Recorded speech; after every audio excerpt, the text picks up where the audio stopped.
नमस्कार, प्रणाम, स्वागत करता हूं आपके अपने YouTube चैनल रत्नेश बीवी के ऑफिशियल में। आप लोग कैसे हैं? और आज आप लोगों के लिए बहुत ही प्यारी लोकेशन अपना लखनऊ, और आप लोगों के लिए इस लोकेशन से आप लोगों के लिए एक बहुत ही फेवरेट गाना, जो कि रितेश भैया का गाना है, बहुत पहले उन्होंने गाया था, वो आप लोगों को सुनाने वाला हूँ। आप लोग बताइएगा कैसा लगा, और इस लोकेशन को देख के ज़रूर बताइएगा कैसा लगा। गाने का बोल है रोवा ताटे दिल, जो बहुत ही सैड सॉन्ग है, और गाने का मैं बोल बताता हूँ, रोवा ताटे दिल। तो मैं कुछ लाइन आपको सुनाता हूँ। जहिया से गइलू भइल जियल मुश्किल,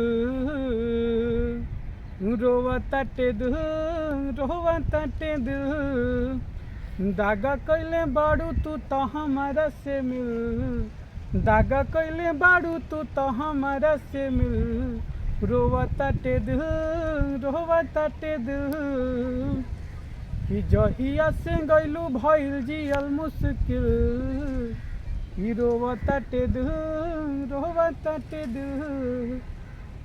कि पागल दीवाना तू ना दिहलू प्यार में, कि भइनी अकेला तोहरा बिन संसार में। कि पागल दीवाना तू ना दिहलू प्यार में, कि भइनी अकेला तोहरा बिन संसार में। कि मरलू सीना में छुरा बन के कातिल,